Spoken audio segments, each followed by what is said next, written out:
Hello, hello. Brandy Zdan here with the Tone Zone. Happy Sunday night. Really excited, really excited about the incredible Emily Wolfe being on the show today. Can't wait to see about all the things she's got to say. Let's have her join in. We're gonna go live with Emily Wolfe.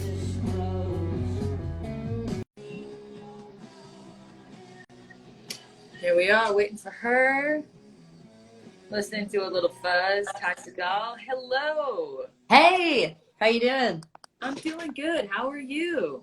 I'm doing good, Good. Yeah. Good. Thanks for Thank you having so me. much for being here. Oh my God, thanks for having me. I'm so excited that you're doing this. It's so cool.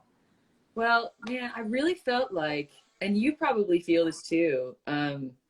There's not enough like female-led conversations in this world. Yeah. So, I was kind of thinking, during this whole time that we've had off, it's like, what can I do that I'm interested in? And like, what am I missing from the road, right? With Yeah, gear talks, totally. those backstage deals. Oh, what's Yeah, on the board? What's this? What's that? So, I miss um, that. all of those good things. It's so exciting to be talking to you. I'm a fan, and I remember Cody Messick from Gibson, telling me all about you all the time. She's like, you guys have to meet. Yeah, I remember we met once at the showroom. We did. Yeah, Yeah, we yeah. did. That was what were we doing that day? Were we like demoing things or something? I Were don't they know. taping us? I can't even remember now. I have no idea what I was doing there, but yeah. I think it was South by though. Yes, it was. Man, I miss South by. I hope next year, like this coming year, I feel like it's gonna be nuts and like really fun. It's probably gonna be bonkers. Yeah. Yeah, Everybody's just gonna be like itching for it. Yeah. yeah. All right, so let's get started on these questions. I always love to have guitar players describe their tone in their own words because I'm curious of what you think it is, Okay. and how you hear it. So, in your own words. In my own words, my tone, I think I like to go for a fat humbucker tone. Yeah. I've never super been drawn to like single coil sounds or I mean I love the way a telly sounds for certain things, but if I want to hear a guitar on its own, I'm like I need that neck pickup of a 335. Yeah. Because it like especially if you EQ it with like a EQ pedal or something like that, it'll like sit right in the perfect spot in your ears, for me at least. And it's like fat and thick, but it's like sweet at the same time. Um, I mean, I love like classic rock tones. That's Mm-hmm. like where the basis of it comes from for me. Sure. But then I also love Queens of the Stone Age, which is like very mid-range, like oh my God, like it's like a statement tone. Yeah. But yeah, I mean, I started using a Crybaby Q Zone pedal, which is that like fixed wah pedal, like to kind Mm-hmm. of get that sound if I want it live. But Yeah. for the most part, it's like, I mean, I love like a clean amp that I can get my tone for my pedals out of. And it's like, I mean, I love an OCD pedal because it's really thick and it's wide open. It doesn't Mm-hmm. compress my amp like a lot of drive pedals. Yeah, sure. Yeah. But yeah, just like a thick tone, something that like really is strong and like means something when you like hit that. Um, Mm-hmm. Depth and width. Yeah. yeah. Yeah. Totally. I hear you, man. I'm with you on that. Yeah. Do you I think you described it very well. I mean, you obviously know what you like, and I would have described that the same way, listening to your stuff. Um, Congratulations on the signature guitar. Thanks. It's Thanks. really outstanding, man. Thank That's so you. cool. I'm How did so that happy. how did that come to be? Man, I mean, when it did come to be, I was just like I couldn't stop laughing. So it's like, are y'all serious? Like, are you for real? Yeah, I mean, I was at a NAMM. Cody, our Gibson rep, flew my band and I out to Nam to do a performance at the booth, like the Gibson, like they had like a big booth and like a big audience. And yeah, I mean, I just played a show with my band, and then afterwards, I mean, I guess it was a good show, and the Epiphone dudes came over and like really wanted to do a signature. And I think it's maybe, you know, maybe, I mean, obviously hard work and, you know, building relationships and friendships went into it. But at the same time, I think I caught onto this wave of,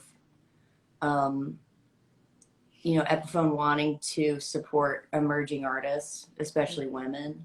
Yeah. And so it was just kind of right place, right time. And so there's that. And then the fact that a 335 isn't, it's not, I mean, it's like a classic style guitar, but I don't see a lot of people play it. You know, other than like, you know, the guy from Lucero. Yeah, you know, you're right about that. It's true. Roll, you know, Chris Cornell. Like it's out there for sure, but it's not an instrument that I don't think they've done an Epiphone 335 signature before. So I think that was also something that came into play. Yeah.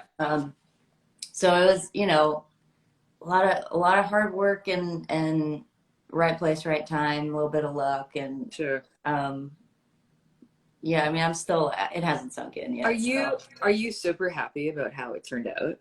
I'm so happy. It's like the guitar of my dreams. And plus, I mean, it's something that I've wanted since I was a little girl. So, yeah, I mean, I didn't think it would happen until I was like, you know, 60, just, you know, done touring. Music is in the past. I'm gardening and eating like junior mints on the couch or something. But yeah, I mean, it's really cool, and I'm still blown away, and it hasn't sunk in, but I mean, the way that we designed it together, the guys at Epiphone and me, and yeah, it was just a really fun process, and it was really road tested really hard too. Okay, cool. Yeah, because the Diamond F holes in it, which it's inspired by the Dave Grohl models and the Trini Lopez model. And I hadn't seen an Epiphone with Diamond F holes, so I was like, I really want those because it's like kind of an aggressive thing. Yeah. But I initially had like high output pickups in it, and I mean, the feedback from that guitar with those pickups was nuts. Like, I was like, this is almost unplayable. So I went back to them, and you know, I was like, okay, like what can we do? Mm-hmm. And so they put like lower output pickups in it, and you know, like I would have thought that would be the opposite of aggressive and like in your face, but it's really great. Like the clarity of your notes and the precision of the notes, and when you play chords, they're really precise.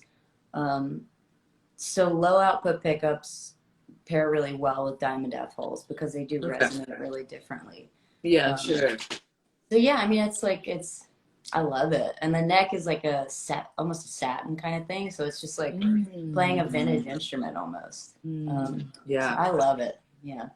It's so great. Cody needs to send you one. Yes, it's true. I that is not my wheelhouse world at all. So I actually would be nice to have something like that around. I'm such a telly gal. Like really? Yeah. That's awesome. And Cody did. She did give me an SG that I've fallen in love with. Yeah. But I'm slowly diversifying over here. I play a lot of old Silvertones too, you know. Oh, that's rad. Like airlines and stuff. And then honestly, this one telly has just been like, you know how that is, like something becomes the thing and like the workhorse, and you know how it reacts with everything you're doing, and it just does the things you want it to do. So that just keeps developing. Like it's almost hard for me to switch up sometimes. Totally. Yeah. I feel the exact same way. Yeah. I mean, even like, so all the guitars I have here are pretty much the same configuration. Yeah. But it's like, even you know, even when like I go to an SG, I'm like, oh my God, I miss the body of a 335, like the Right. fullness of the sound. So like, yeah, I totally get that. It's like you get like you find one thing that you love to play, and it's like everything else like just doesn't compare. So Yeah. I get that. It's so true. Um, Tell me what is currently on your pedal board. A lot of stuff. I was Awesome. I was actually up until like 3:30 last night soldering cables to it. Um, it's too big for me to show. I might be able to like hold it up actually. Should I Okay. try? Okay. Yeah, sure. Okay. Okay. So, um, I know the here people it who is. watch this are going to be so excited to see this. So I've got this thing Dang. is like 50 pounds, but Holy so dang. I've got an RJM Mastermind PVC. And then I just got this Cali 76 compressor, and Mm, I've never realized how much a compressor can just like really inspire your playing. Like, because traditionally I was like, okay, why would I ever want a compressor? It's going to take away my dynamics. It's going to make right. everything the same. Like, why would anybody want that? But if, you know, I started putting it first in the chain, Okay. and it's like, I mean, it makes every pedal feel really good to play. You know, like some Mm, pedals, for instance, like the OCD, I love to play that because it feels really good under the yeah. fingers. Yeah. Sometimes fuzz pedals, if they're really spitty, they don't feel great to play. Yeah. But I mean, the Cali 76 makes every pedal really touch sensitive, so it's really great. Um, and then what else? Here's the Crybaby Q zones right there. That thing's awesome. Got the tentacle, which is like an octave up. Um, it's really fun. The Dirt Transmitter is a killer fuzz. I played that a lot on my new record. Nice.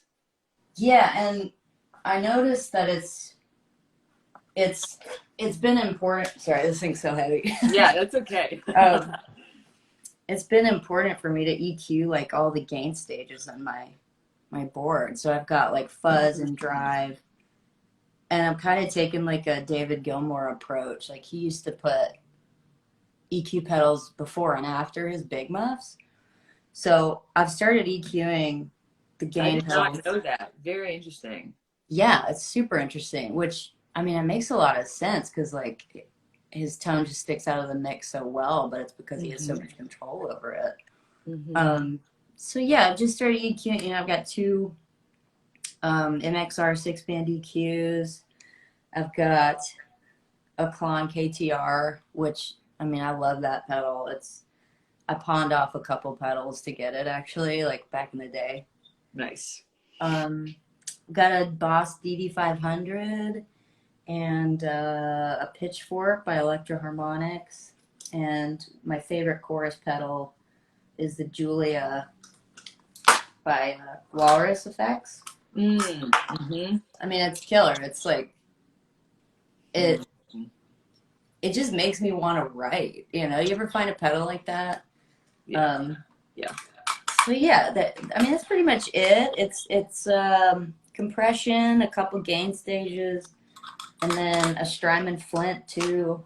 Yeah. And Sure. I've recently started using this Tumnus as like a master volume um, at the very end. So Okay. like if I want to, you know, if since I get my tone out of my pedals, it's like I'll just use the level. If they're like you're too loud, and I'll just turn down here and keep the tone, but the volume goes down. So it's kind of like an attenuator, but it also has an EQ, which is great because I Right. can tune to the room. So I really like to take that approach, just kind of adjusting my tone to whatever venue I'm in. Yes. I think Right. that's important. But yeah, I Right. mean, I mean, what's on your board? You know, my board is kind of simple. I have the thing that inspires me to write like that chorus pedal is the Eventide space for me. Yeah. I love. I mean, it's like so many hundreds of verbs, and then you can create and dial in your own and save them. And verbs and delays for me are what I kind of focus on a lot, and Yeah. like super soundscapey stuff.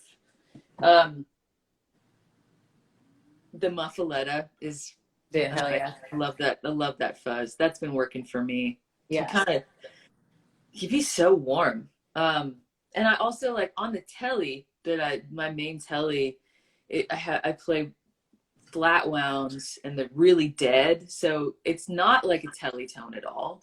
It's super That's wide. cool. Um, Wow. That's really unique. that's kind of like, yeah, it somehow is. That's how I found that I love it. I used to have 12 gauge on there, and then I was like, why am I fighting so hard? Like Yeah. 11s are fine. I'm still getting the same.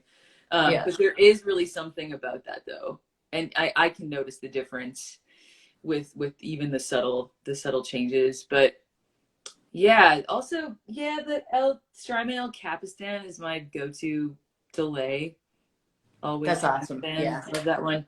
But I'm not the type of person that changes out things a lot, because I've never been one to spend money on pedals. It's weird. It's like I Really? find the ones that I want, and then like if I'm in the studio, there's usually people that have a bunch around. That's always fun. And then like I experiment like that. But Yeah. Yeah, I love that you said something about how you get the tone out of your board and not your amp. You love a clean amp. Yeah. So nice to hear you say that. Because Yeah. that is exactly my whole deal too. Like I don't want my amp to break up. I want it to be clean. Same. And I want to be I'm doing the shit to it. Yeah. And Totally. making choices. Yeah. So what is your rig? What's the I saw in one video you were playing like an orange head, right? I think in that was actually just something that they had around the showroom, and the tech that they've got, Bobby, he was like, hey, you got to try this. I was like, okay. So yeah, that was kind of a one-off thing, but I generally love a 4x10 open back combo amp. And right now I'm playing a Fender Concert Reverb.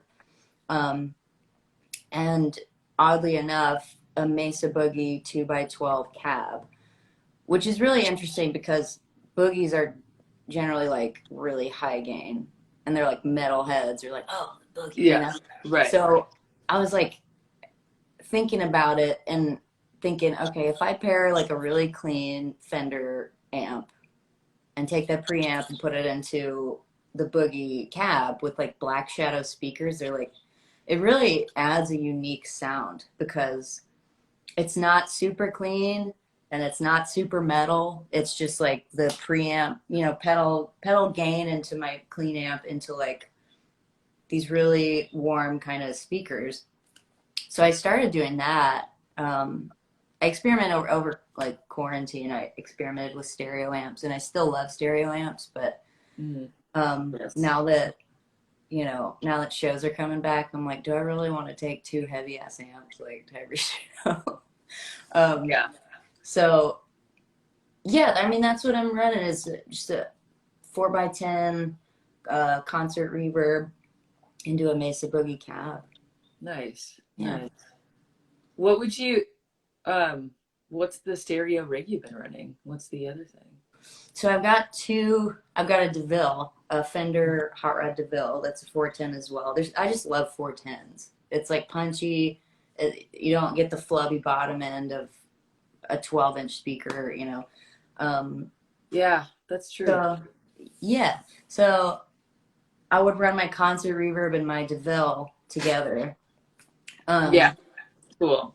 So yeah. That would be good. That would be really good. It's fun. And yeah. Stereo is, you might want to lug that around for a little bit. Yeah, I will end up doing it most likely. Because you probably tour mostly trio, right? So it's yeah, it's just the three of us. Yeah. That's great. Yeah. So, man, that would be so heavy. I would love to see that. Yeah. Yeah, that's awesome. Okay, next up. This is a hard one, um, but maybe it won't be. Top three guitar players. BB Your top King, three. my top three. BB King's number one, Stevie Ray Vaughan's number two, and Josh Homme is number three. Yeah, Classic, mixing classic and modern. So yeah. Ah, that's cool. That makes a lot of sense. I mean, obviously, our everyone's top three informs their playing, so I can totally hear that. That's awesome. yeah. What are your top three? You got top three? Um, ooh. Well, Daniel Lanois is my first, my first and only. Just kidding. I live in like I just want to be him when I grow up kind of world. You know what Yeah. I mean? Yeah. Um, also, Bill Frisell is as well, and then probably Blake Mills. Oh, dude, Blake Mills is So insane. Yeah. yeah, uh, those are just like the top three that I'm thinking of quickly and not really thinking too hard. But Daniel Lanois was the top of my list, and David Gilmour's up there too, man. Yeah. Yeah. Thanks for asking me these back. That's so cute. Oh yeah. I'm curious. I love it. Um, so do you, I'm always curious about this, like that pedal board you have, is that kind of like your main one, or do you have studio rigs versus road rigs? You know, how does that work for you? Yeah. So generally, if I go into the studio, I take like a box of pedals and a board, Yeah. and then just create one while I'm in there based on Okay. like what we need, like what kind of sound I'm going for at the time. But I mean, I'm just so obsessed with pedals and pedal boards in general that I've taken this thing apart and put it back together so many times. Like even if it's just like putting a pedal in a different loop on the switcher, like Right. I mean, I get so obsessed and just like focused on it. But I think I'm gonna have to keep this board the way it is so I can get some sleep at night. um, but also because I think it's the one. I think it's the touring rig. So when shows start really coming back, for me in the fall, they're gonna start coming back. I've got a couple of summer shows, but um, in October, I think I'll leave this the way it is and take that on the road. But as Right. far as like studio stuff, I like to just kind of bring anything and everything, and Yeah. then tailor the board to whatever it is. When I did my 2019 record, I took this just massive like ply board from Home Depot and Mm-hmm. just like dual lock velcroed a bunch of different um, places on the board to just stick whatever I wanted wherever.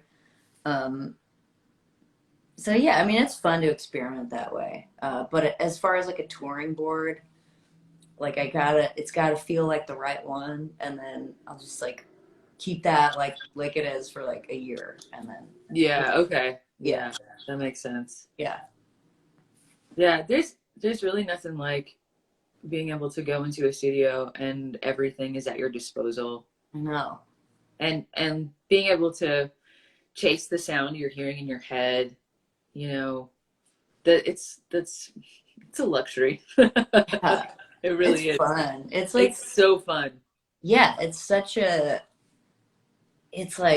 rush almost. Like okay, what can I do to get this sound that I'm hearing? It's like trying everything to get there. It's like a game. I like that you're doing EQing on your board. That's not something I've done in the past. And that intrigues me. Are you so you're running, tell me again, like how many EQ pedals did you say? So I've got a fuzz and an OCD, and both of those are being EQ'd separately. Okay. Okay. Um, Mainly because I love the way they feel under the fingers, but the internal circuit on both of them, they're not mid-range heavy, which I really need.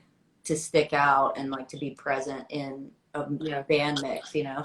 Sure. So yeah, I mean EQ, So it's you're that's so you're boosting the mids on that.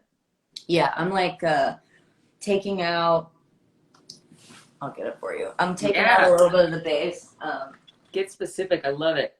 Yeah, let me just get through that real quick.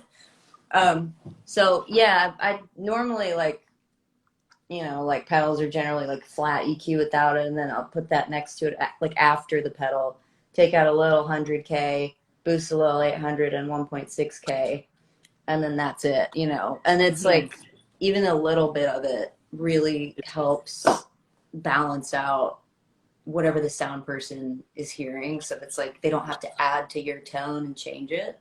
You can control that. Yeah, So I was just gonna ask that question too, whether like do you have conversations about with sound people like, hey, like I'm controlling this. Don't fuck with it too much.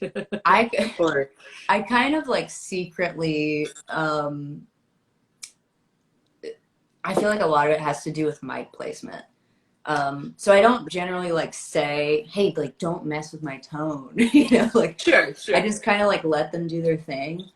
And then if I notice that they've, you know, mic'd a speaker head on in the middle of it, in the center of the cone, I'm like, no, no, no, that's gonna be so harsh. I don't Yeah. say that, but like right before, like when they're not looking, I kind of tilt it towards the side of the cone, so it's like a warmer sound. It's not like the audience isn't gonna like get pierced in the brain from it.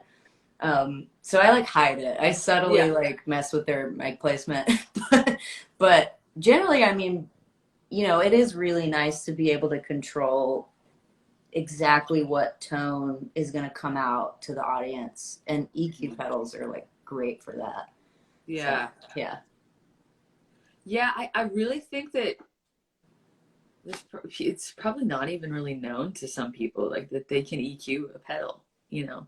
yeah, Like just like we would and the same thing like you said about running a compressor with like through your board. yeah. It's the same way of you know, I've been getting into engineering and learning about all that deep hole the deep hole of that engine recording engineering is. And like if I'm not running a compressor on my vocals when I'm tracking it, like it doesn't sound like a record, you know. Right.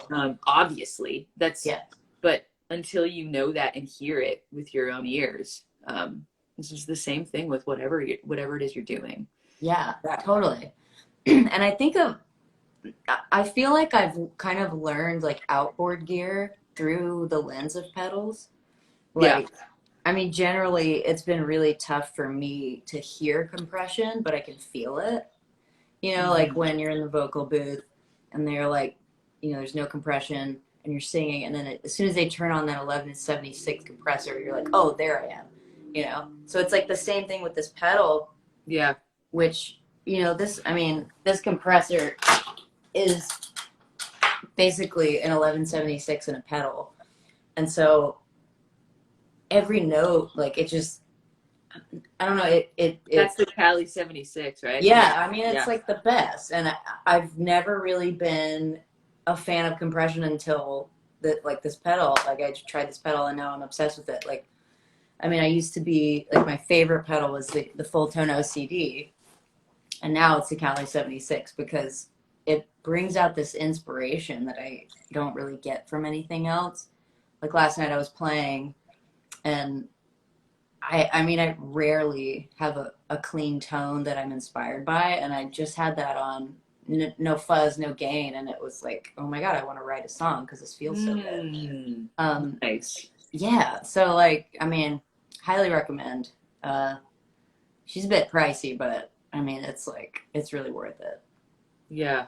Yeah, The some of the pricey ones are worth it, man. Like it's gotta happen. yeah, That would be it. That sounds like a really good addition. I'm making notes over here. I'm like, which ones should yeah. I I mean, get? especially with a telly, Yeah. man. Like, you throw a compressor on that, Yeah.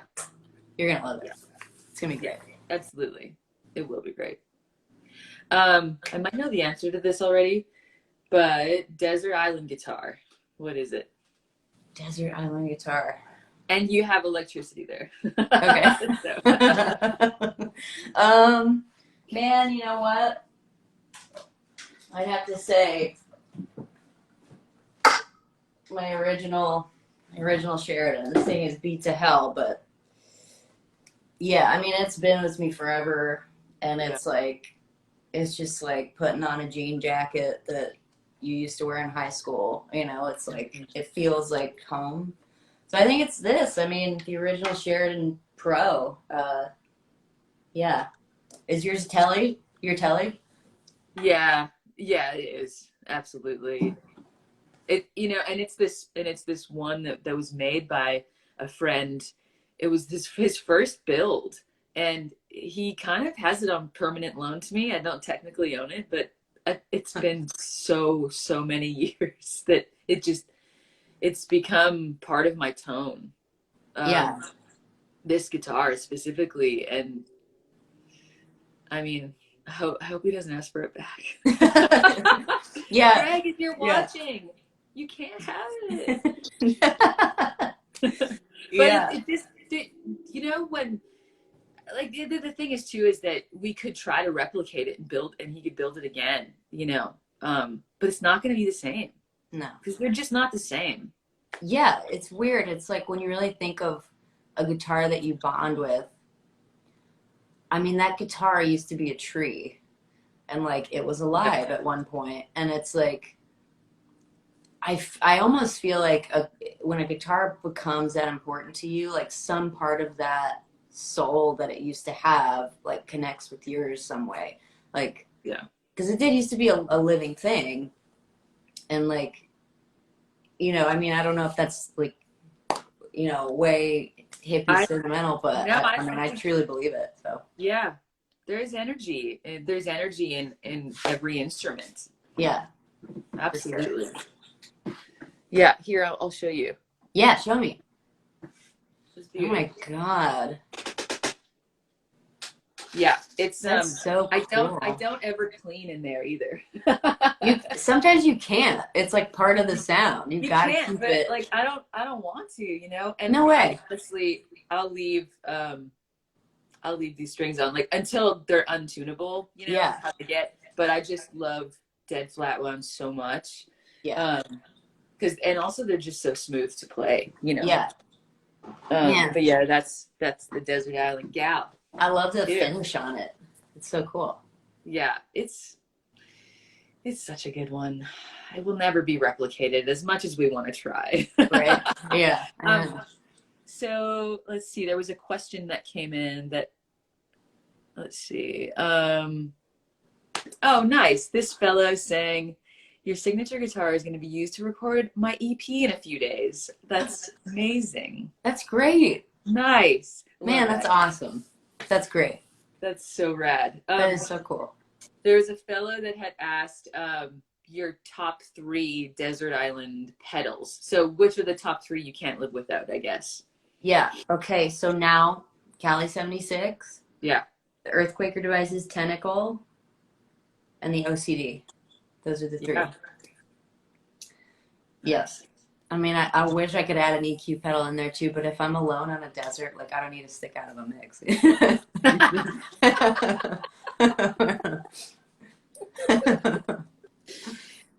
Yes. I love it. Um, what has the pandemic allowed you to do that you maybe couldn't have done before with mad touring and all of that goes with it? Yeah. Man, I got to spend a ton of time with my family. Hmm. So there's that.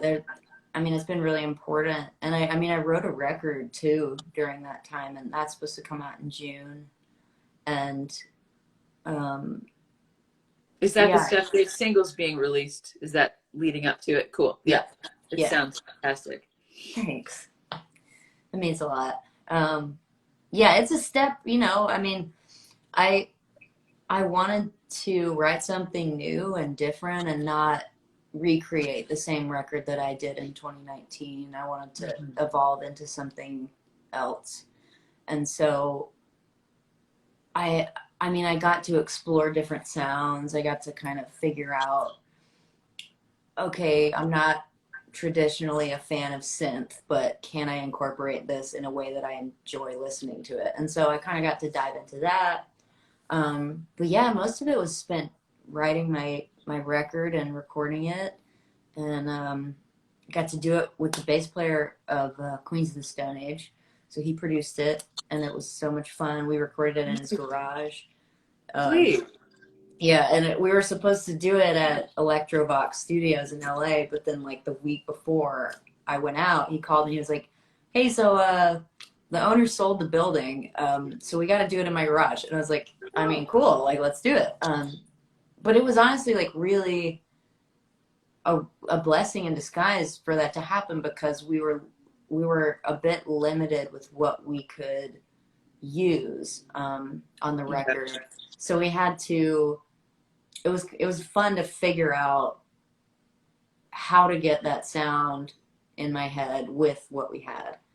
And I mean, I think it turned out exactly the way I was hoping, and I'm stoked about it. So that's pretty much it. You know, what about you? How's COVID for you?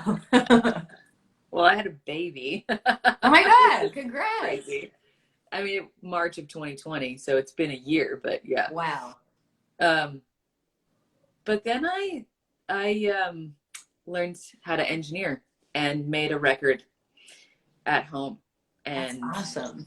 um, produced it as well. And I wasn't ready to. No, I'm not gonna say ready. I was not wanting to produce my own record yet, but the circumstances were such that I've spent the last couple of years producing other folks on top of doing my own thing, and it's a role I've wanted to be in a lot for a long time. But I was like, this is okay. The circumstances are such that I'm gonna have to do this, and That's awesome. the end result I'm really proud of. And yeah, I'm now an engineer, and I'm gonna say it because you know how I mean.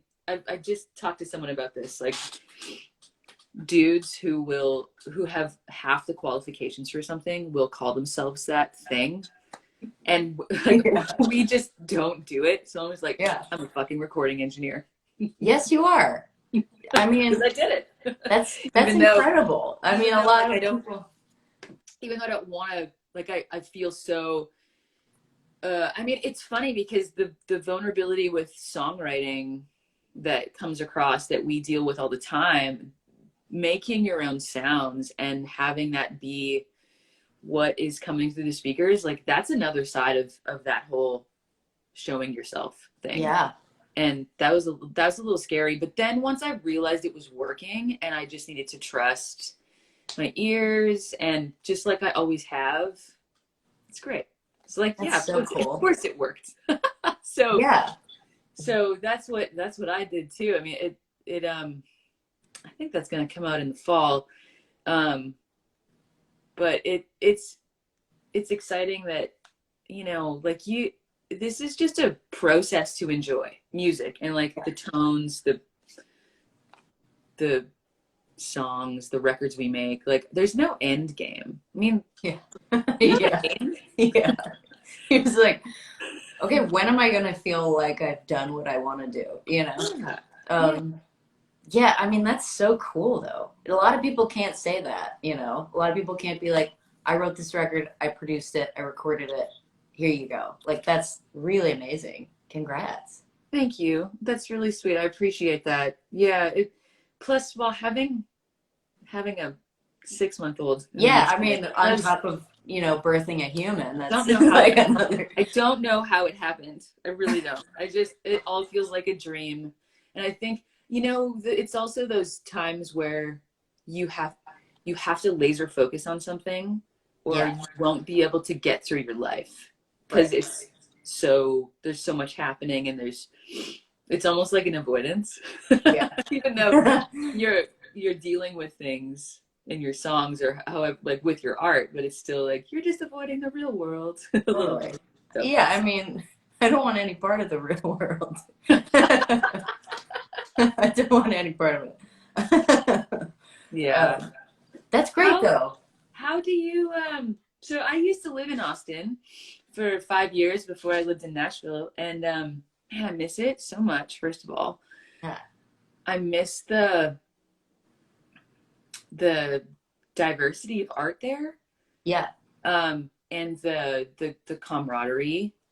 It's just a different scene, and I just was wondering like how you feel about it there, and Yeah. and kind of how it's shaped you a little bit. Yeah.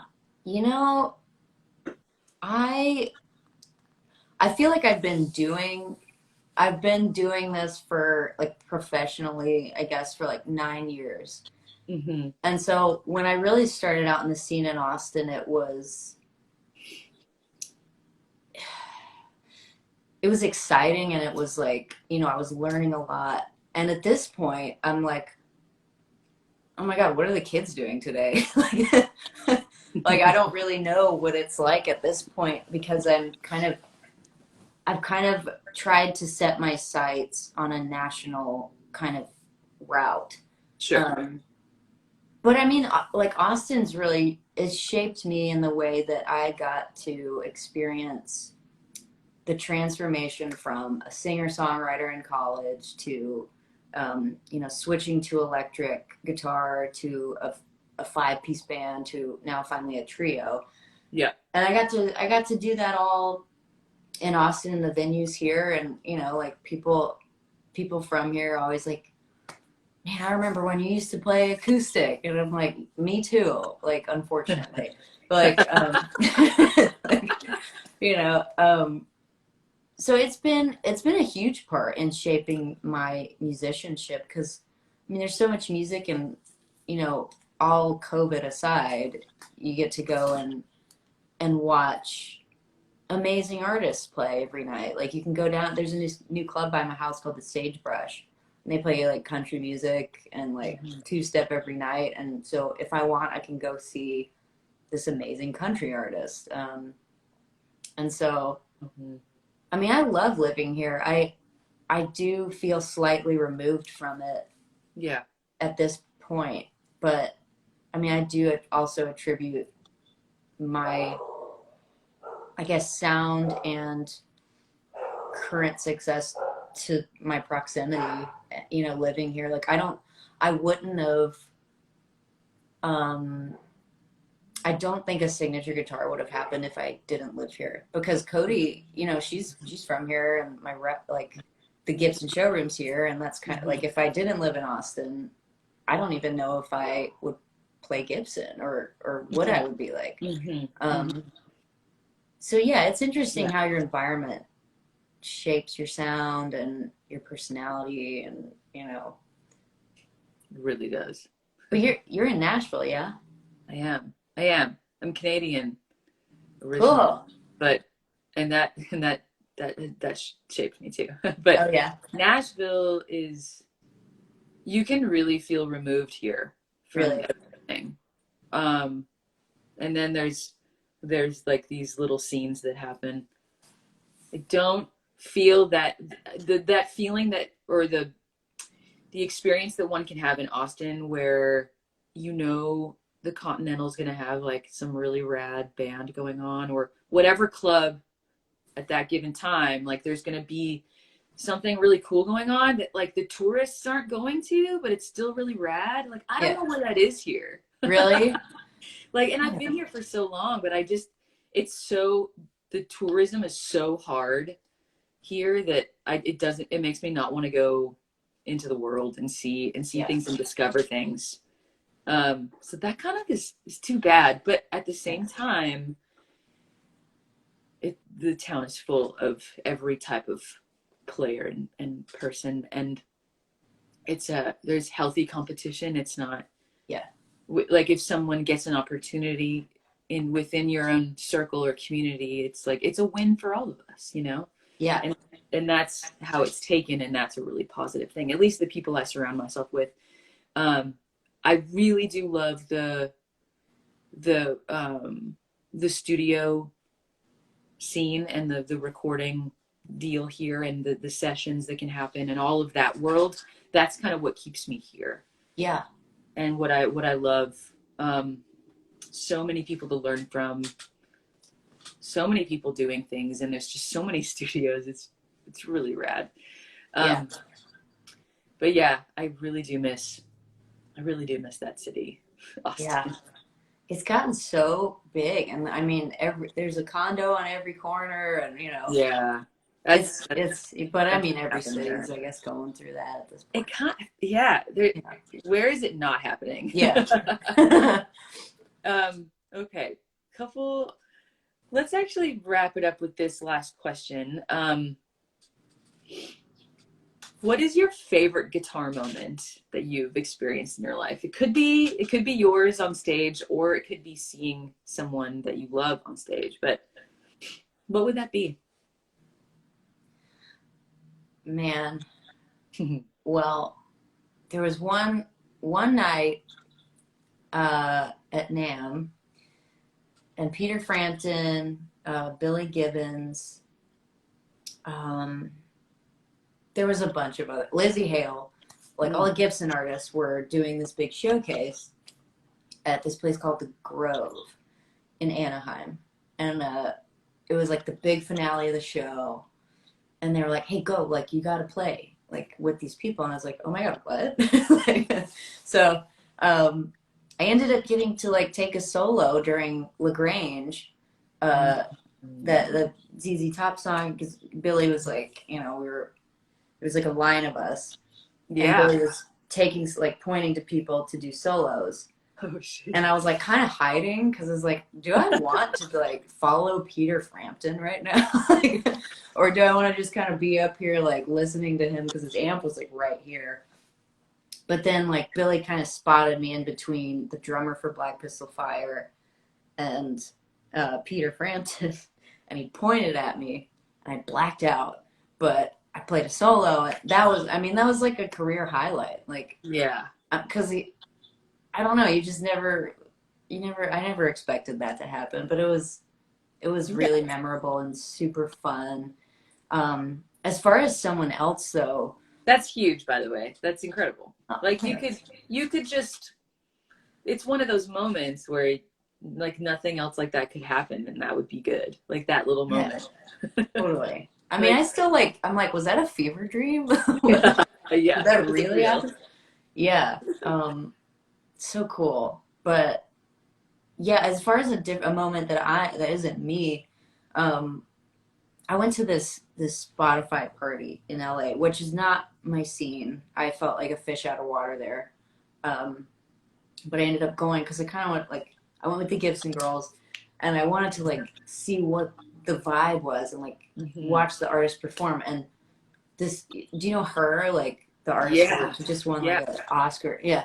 yes. So she was on stage, and I'd never seen her before, and she like ripped it up, and it was so cool to watch this black female woman just shred on this strat in front of all these executives who didn't, they were just like in their own world and talking business, and like this woman was just up there just like sharing her gift.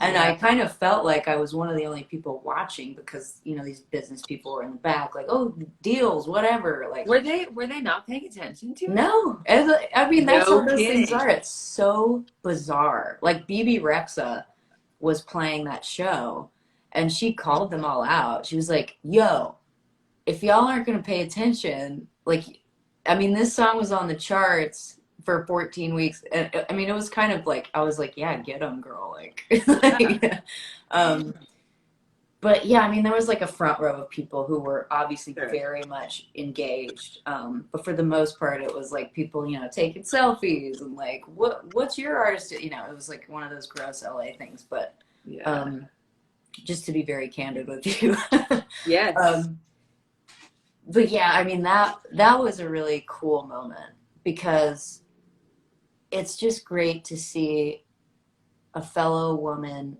share in that sisterhood of Mhm. you know ripping on guitar and not being sexualized for it. It's just like, this is my thing. I'm ripping, you know, nothing else is associated with this. You don't have to see my boobs to like pay attention. So it's like, Yeah. I mean, that was a cool moment. So those, I think those two moments really stand out to me. Yeah. Yeah, those are great. Every time I see any clips of her performing, I'm always blown away. Me too. Just Amazing. a force. Yeah. Incredible. Yeah, and it's also I know what you mean about that, like, sort of sisterhood thing of the guitar players. Like, there's this weird feeling that the world can put on us, like there's not room for all of us. It's like there can only be a few of us. Yeah. What is that? Like, well, how many dude guitar players are there, and like how many do there continue to be? Like, Yeah. there can be as many of us, and if someone, again, it's that idea, like, if someone is getting some success doing the thing that we're doing, it's all helping everybody else out, you know. Yeah. So Sure. yeah, it's such a weird thing. I haven't experienced that too much, but I definitely get that feeling, you know. Well, there already is so and so doing this thing. It's like, Oh my God, totally. no. I'm like, what do you mean? Like, Yeah, I'm like, we're different people though. So yeah. exactly. Oh, but Yeah. they're all, yeah, exactly. Like, not just because they're a female guitar player, you know. We already have a female guitar player. Yeah, totally. It's like it's not a box to check. It's like, you know, I feel like it's treated like that a lot. It is not a box to check. Exactly. Exactly. Yeah. Thank you so much for this. Thank you. It was so much fun. So much fun. I hope we get to hang out in real life sometime. Yeah, we gotta.